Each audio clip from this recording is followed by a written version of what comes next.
Assalamualaikum warahmatullahi wabarakatuh. Kami dari kelompok 2 akan menjelaskan beberapa faktor penyebab terjadinya korupsi. Faktor politik. Politik merupakan salah satu penyebab terjadinya korupsi. Hal ini dapat dilihat ketika terjadinya instabilitas politik, kepentingan politis para pemegang kekuasaan, bahkan ketika meraih atau mempertahankan kekuasaan.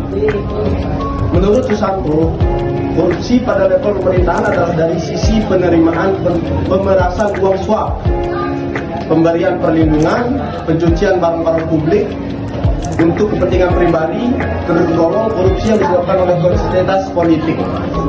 Faktor hukum. Faktor hukum bisa dilihat dari dua sisi.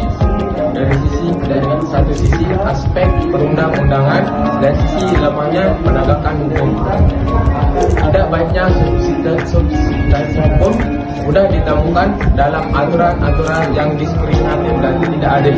Faktor ekonomi. Faktor ekonomi juga merupakan salah satu penyebab terjadinya korupsi. Hal itu dijelaskan dari pendapatan atau gaji yang tidak mencukupi kebutuhan. Faktor organisasi. Organisasi dalam hal ini adalah organisasi dalam arti yang luas, termasuk pengorganisasian dalam lingkungan masyarakat.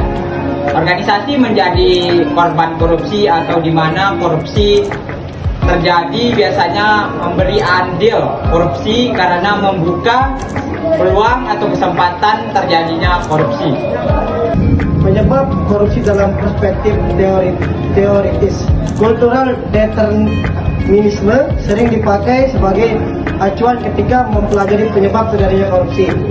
Sebagaimana ungkapan Fiona Robertson Snaps 1999 bahwa penjelasan kultural praktek korupsi di Indonesia dihubungkan dengan bukti-bukti kebiasaan kuno orang Jawa.